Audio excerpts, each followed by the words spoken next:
너무 많은 의원님들 함께해 주셔서 감사합니다. 첫 번째는 아마 토론 주제가 중요해서 오신 거 맞으시죠? 네. 그다음 또 하나는 역시 저 1등이신 분이 오셔서 그런 것 같습니다. 정부는 청년들이 미래를 꿈꾸고 도전하며 노력한 만큼 보상받을 수 있는 사회를 만들겠습니다. 오늘 오전 국회에서 있었던 모습이었습니다. 나경원 의원 그리고 우재준 의원이 공동 개최한 토론회 주제는요, 노동개혁이었어요. 그러나 그 내용보다도 더 주목받은 거는 김문수 장관이 저 자리에 있었다는 겁니다. 나경원 의원이 이 주제에 관심이 있어서 오신 거 맞죠라고 물어볼 정도 상황이 됐거든요. 화면 보면 이렇습니다. 나경원, 우재준 의원 주최 노동개혁 대토론입니다. 그리고 주무장관이라고 할 수 있으니까 김문수 장관이 기조연설에 나섰어요. 그런데 국민의힘 지도부를 포함해서 의원 57명이 참석을 합니다. 자, 그럼 이 대목에서 생각나는 지난주에 있었던 토론회, 오세훈 서울시장이 국회에서 주최했던 토론회. 오늘 이거와 비교가 되면서 얘기가 많았습니다. 57명. 오세훈 서울시장이 주최했던 토론회는 48명이라고 그때 계산이 됐었는데요. 오늘 김문수 장관이요, 저 내용 토론회 끝난 뒤에 기자들과 만나서 여러 가지 얘기 좀 했어요. 그중에 한 대목 들어보겠습니다. 저로서는 너무나 뜻밖이고 제가 또 한 게 없지 않습니까? 다른 뜻을 밝힌 적이 없는데도 불구하고 이렇게 나오는 것은 우리 사회가 정말 너무 한쪽으로 쏠리는 것, 그리고 그 쏠림 현상이 대한민국을 매우 불행하게 할 수 있다는 어떤 걱정과 우려, 이런 우려들이 반영이 돼서 저한테 여론이 높은 것으로 나오는 것 같은데, 저는 정말 너무 무겁고 가슴이 아픈 일입니다. 무겁고 지지율 상황과 관련해서 무겁고 가슴이 아프다. 본인의 어떤 분석과 생각을 밝혔죠.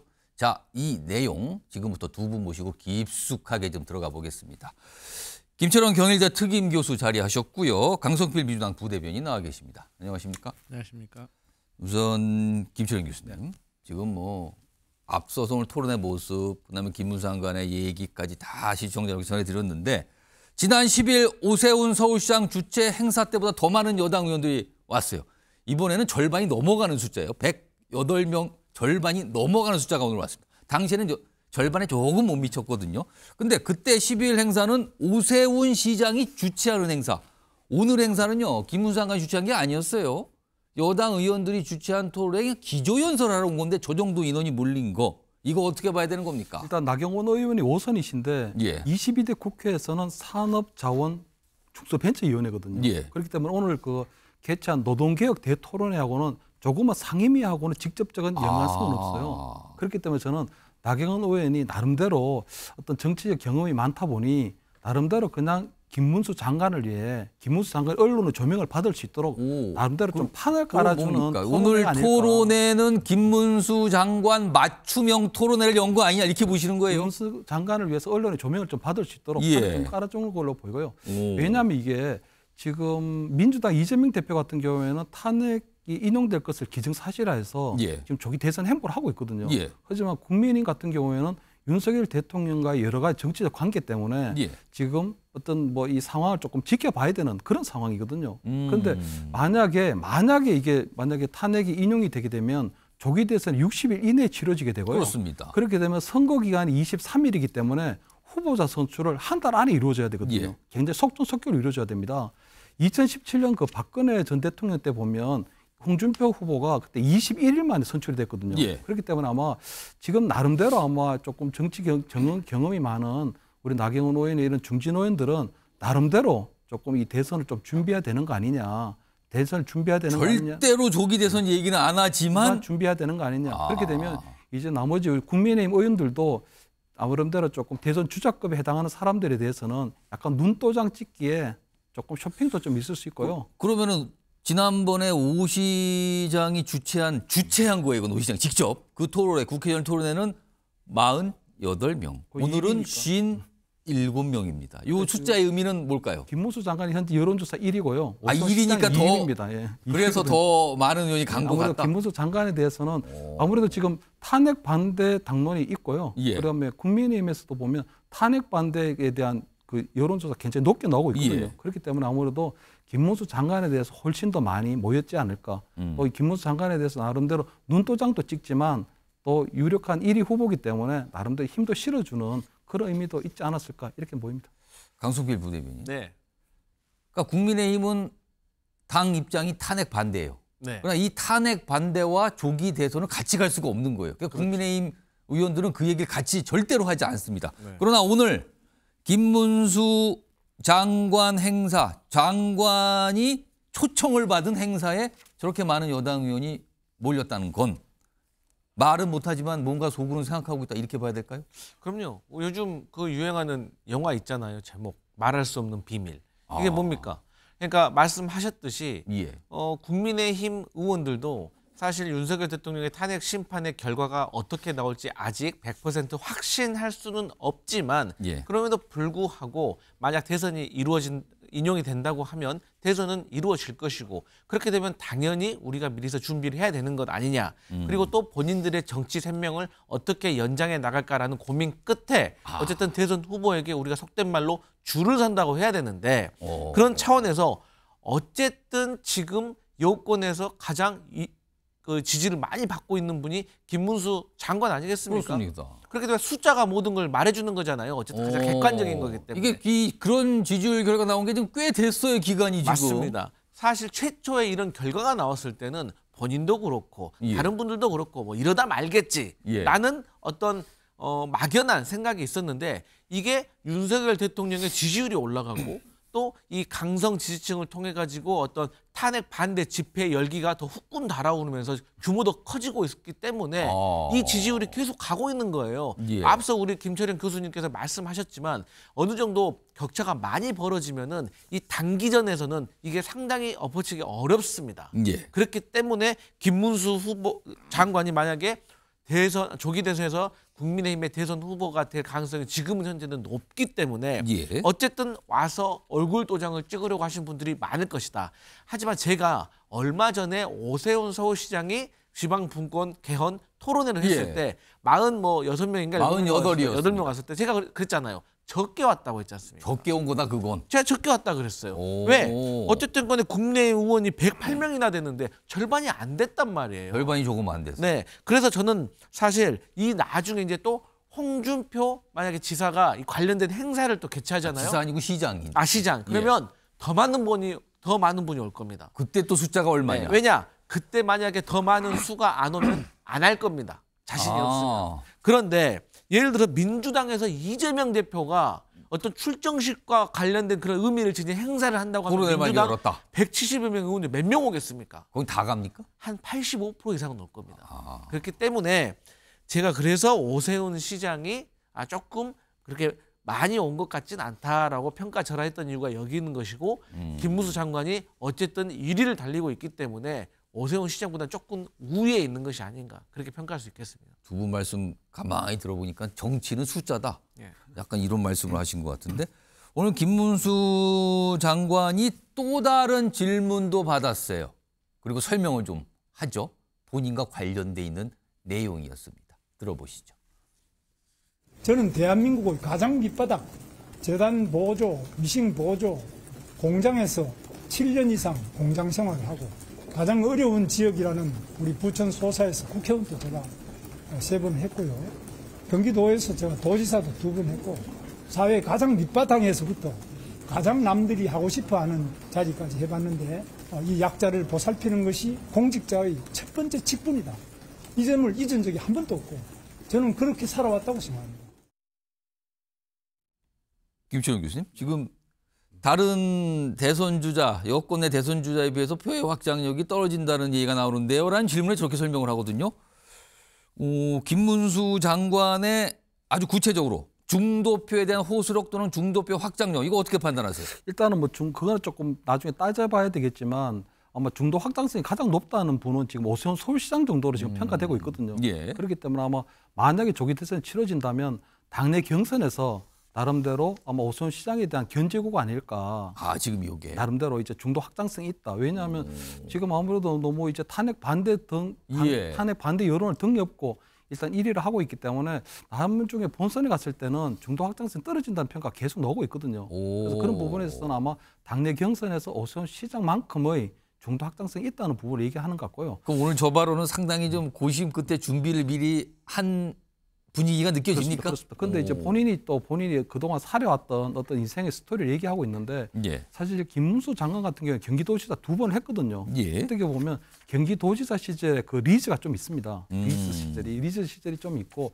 그때 보면 경기도민들이 GTX라든가 여러 가지 어떤 경기도를 발전시킬 수 있는 사회 기반 시설들이 많이 만들어졌다. 예. 그런 것들에 대한 것들이 좀 맘카페에서도 많이 올라오고 있거든요. 오. 그렇기 때문에 실질적으로 만약에 나서게 된다면 경기도지사 시절의 어떤 여러 가지 뭐 어떤 성과들 이런 것들이 또 재평가되면서 나름대로 아마 수도권에서의 어떤 중도 확장성에도 조금은 본인이 자신감을 갖고 있는 게 아닌가 이렇게 좀 보입니다. 경기도지사를 거쳤다. 그 부분을 좀 딱 짚어주셨는데 강성필 부대변인님께서 보시기에 김문수 장관의 중도표에 대한 호소력 또는 확장력은 어떻게 평가하십니까?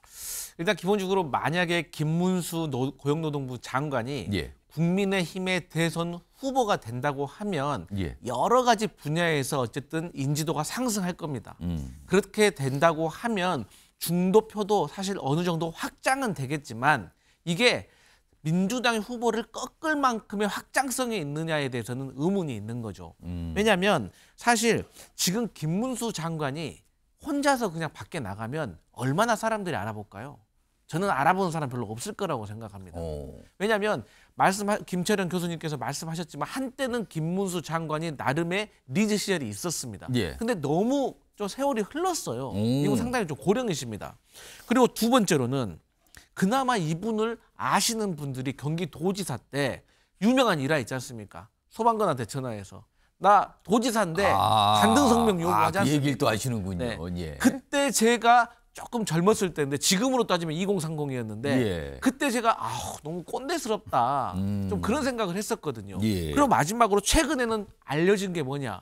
아니 일제시대에 우리 선조의 국적이 어디냐고 물어보는 이 야당 의원의 질문에 일본이죠 라고 한 겁니다. 그런데 막상 또 취재를 해보니 김문수 장관의 조부의 어떤 국적을 보니까 울산으로 돼 있었다는 거 아니겠습니까? 그래서 이러한 것들이 울산이요? 국적이 울산? 네. 그럼 한국이라는 소리죠? 네, 그렇죠. 일본이 아니라는 거죠. 예. 그러니까 쉽게 말해서 어쨌든 간에 이분이 어떤 그나마 인지도가 있는 내용, 이 아이템 자체도 예. 그렇게 긍정적인 것을 또 어떤 그래도 홍준표 후보 같은 경우는 과거에 홍카콜라라고 해서 또 예. 2030표가 있었는데 그런 면에 있어서 조금 부족하지 않나? 이런 평가를 해봅니다.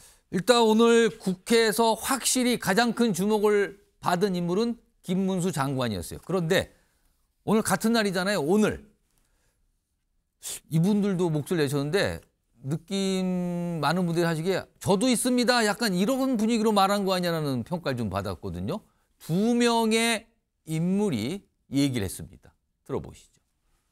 어떤 중요한 일이 생기면 계획대로만 흘러가지 않을 수 있지 않습니까? 그래서 원래 계획은 있지만 만약에 이 계획대로 흘러가지 않았을 때를 대비해서 항상 플랜 B를 준비합니다. 정당도 정치도 마찬가지입니다. 제가 지금 만약에 조기 대선이 열린다면 대선 후보군 중에서 유일한 현역 의원입니다.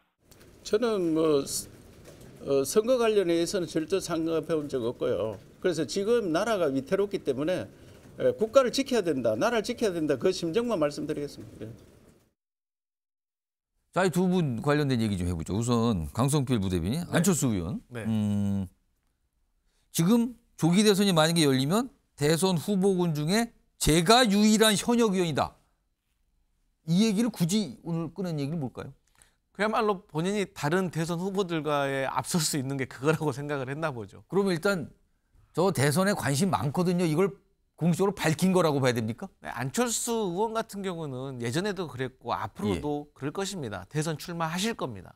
아, 계속이요? 네. 그리고 또 어쨌든 모르겠습니다. 제가 안철수 의원 마음속에 들어가 보진 않았지만 어쨌든 안철수 의원 입장에서는 본인이 그래도 출마를 하면 그래도 과거에서부터 지금까지 안철수 의원의 팬들이 좀 있기 때문에 또 중도층에 대한 본인의 소구력이 있기 때문에 어쨌든 뭐 최소 2, 3% 이상은 내가 나오지 않겠어?